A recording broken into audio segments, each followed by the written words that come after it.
Hello everyone, welcome you all to this new video. So from this video onwards, we are going to be starting from module 4. So till now in the previous three modules, we have discussed with related to some of the logic circuits, which are very easier ones and easy to understand. But these two modules are purely form are the part of the subject called as Verilog. Okay, the subject is digital system design using Verilog, right? So in the digital part, in the digital circuit parts, we have discussed a lot of combinational as well as sequential circuits in the first three modules.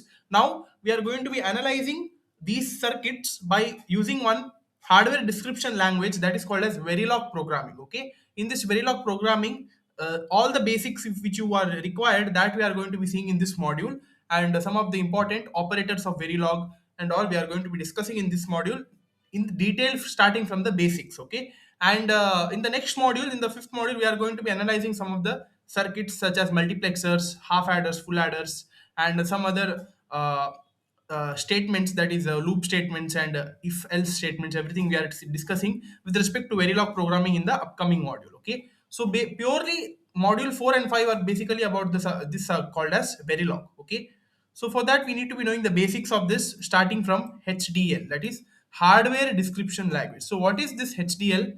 Okay, HDL is a computer aided design, that is a CAD. It is a CAD tool for the modern digital design, which is used for the digital design of the digital circuits, which and all is there based on the binary values generated and the synthesis for those digital system. Okay, so this is the basic definition for the HDL. Now the need for this HDL is required for the advancement in the semiconductor technology. Power and complexity of digital systems has increased nowadays, so that's why it is required for the advancement of the semiconductor technology.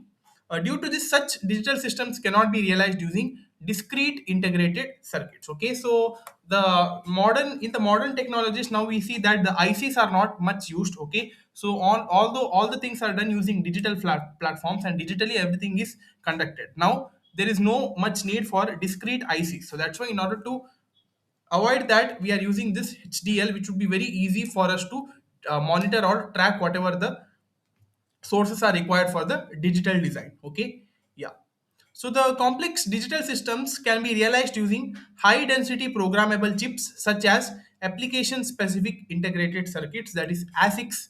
So the concept related to ASICs we are going to be studying in the 7th sem. Okay, so detailed one, there is one subject only called as application specific integrated circuit in the 7th sem, which you will be learning in the upcoming years. Okay, but for the time being, this is the main part for this HDL. Okay, and field programmable gate arrays, that is called as FPGA. Okay, so to design such systems we require sophisticated CAD tool such as HDL. Okay, so HDL is used by a designer to describe the system in a computer language that is similar to other software language like C.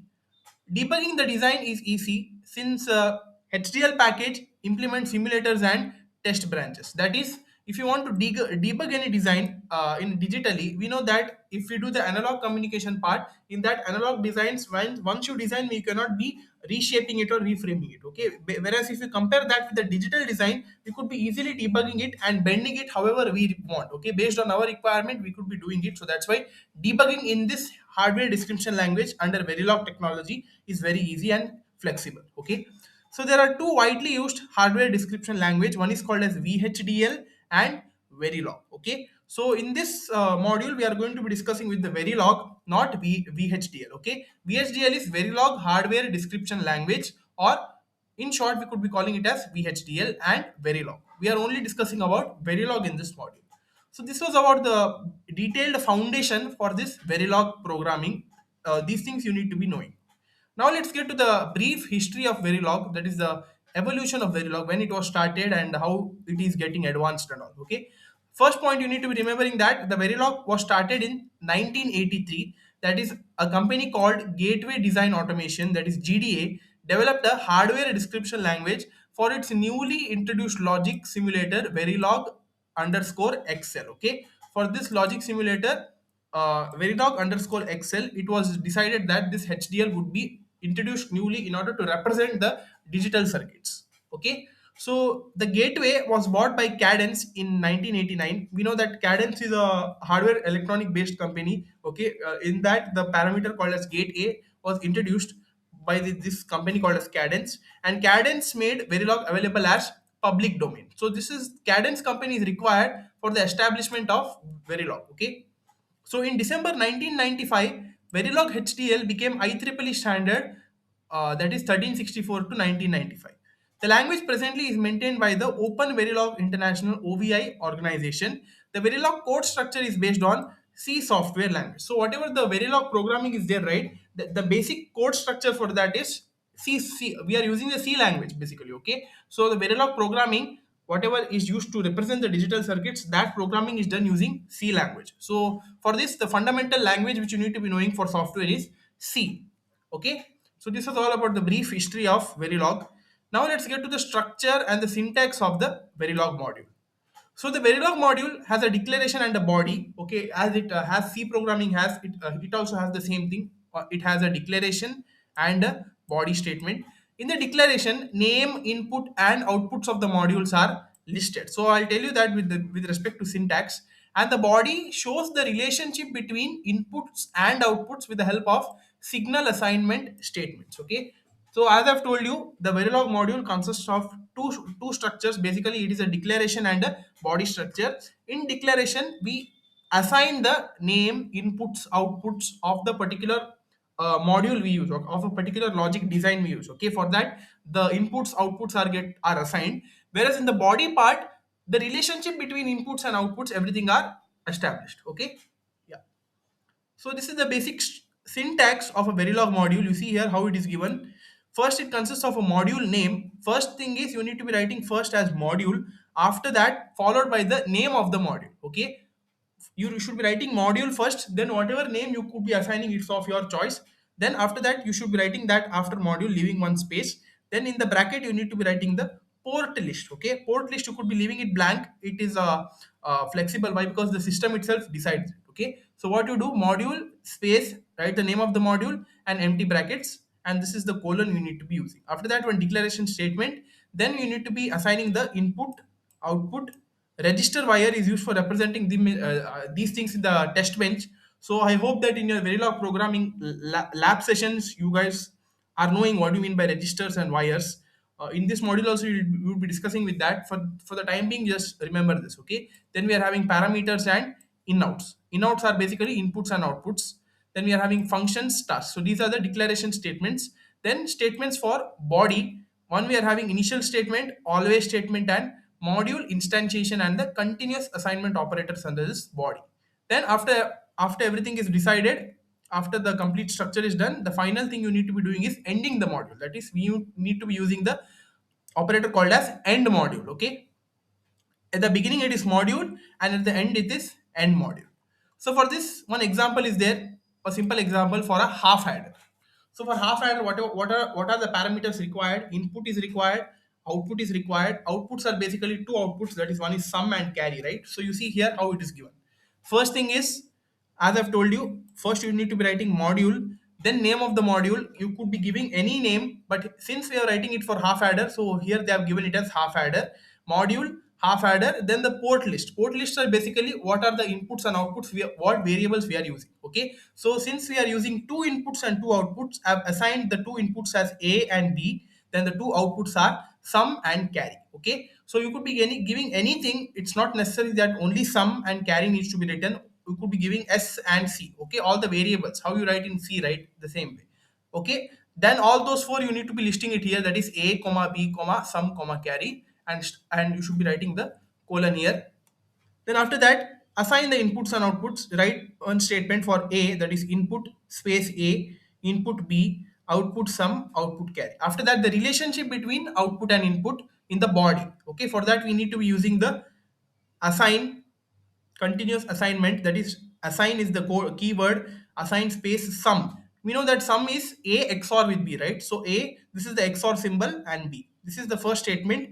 For the second, that is for the second output, carry, assign carry is equal to A and B, that is A into B. And after that, everything is done. Now you should be running in the Verilog programming part, and complete Verilog code is done. So you need to be ending the module. Okay, So this is a basic example for a half adder. Hope this is clear. So some of the things you need to be knowing under Verilog now, some drawbacks are given here. You see here, the first one is that Verilog is case sensitive. That is, half adder and half adder are two different modules in Verilog. You see here, in these two, what you find the difference? That is, here the H is capital and here H is small. So that's why it is called as case sensitive, because you need to be writing the perfect whatever it is required, because these two values carry different modules. So that's why yeah, in order to use the half adder, we need to be first checking the case, uppercase or lowercase. So that's why you need to be using always the lowercase half adder, and you cannot be adding any space because it is case sensitive. Okay, the declaration starts with the predefined word module. Next is the name of the module should start with alphabetical letter and can include special character underscore. It is user selected. Okay. Next is the semicolon. Semicolon is a line separator. It is basically used to go to the next line. If you add a semicolon, it means that we are going to the next line. Okay. So it is basically a line separator. The order in which the inputs and outputs and their declarations are written is irrelevant. Next is the equal to sign. This is the assignment operator, and symbols like for XOR and AND is used for representing XOR and AND gates respectively. And the double slashes here shows the signal a command or the whatever the commands are required. That is, here you see this double line indicates that this is the first statement and second statement. Okay, so those are the comments. Then the program ends with the end module. So these are the things, some of the key points you need to be remembering before writing this Verilog code. So next we are having the Verilog ports now. So basically there are three ports under Verilog. One is called as input port. In the input port, it is only an assignment statement. In any assignment statement, the port should appear only on the right hand side of the assignment statement. Okay, that is, the port is read with respect to input. So for the output port, the port is an output port. In contrast to VHDL, the Verilog output port can appear on either side of the assignment statement. Okay, so that here is the difference between input port and output port. In case of input port, it should be appearing on the right hand side, whereas in the output port, it could be appearing on either right or left side. Okay. Third port is called as in-out port. This is the input-output port, and this port can be used for both input as well as output. Okay, the in-out port represents the bi-directional bus because it is flexible in both the directions, input as well as output. Okay, so these were some of the important Verilog ports. Please note it down. So yeah, that's all for this video, guys. In this video, we are seen with the brief history of Verilog, HDL, and one simple example and the syntax of Verilog programming with some important Verilog ports. Okay, so hope this is clear. In the next video, we are going to seeing with the Verilog operators. Okay, so that's all, guys. Thank you.